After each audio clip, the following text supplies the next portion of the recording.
səhərim mən düşərim bu acı sevdaya.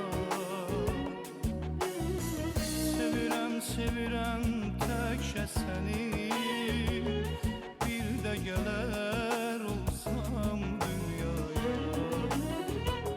Daha yoxdur aman, nə də geçmir zaman, ölümdən də yaman sensizlik.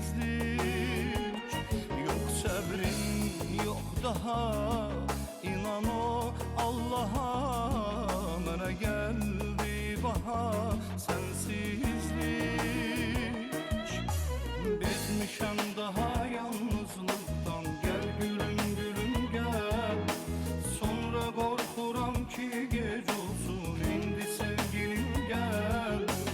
Bezmişəm daha yalnızlıqdan, gəl gülüm gülüm gəl. Sonra qorxuram ki gec olsun, indi sevgilim gəl.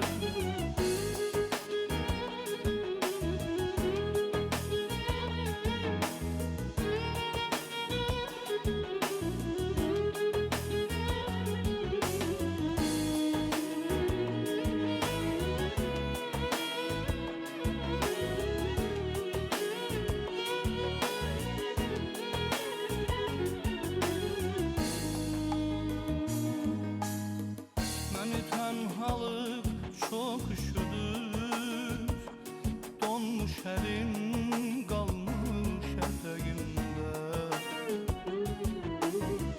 Yine qış gecəsi zülmət otaq, bir özümən bir sən ürəyimdə.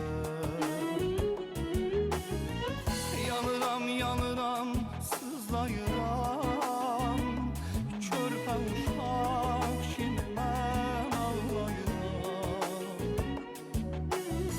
Baxıram deyirəm bəlkə gələr, pəncərəmi açıram bağlayıram.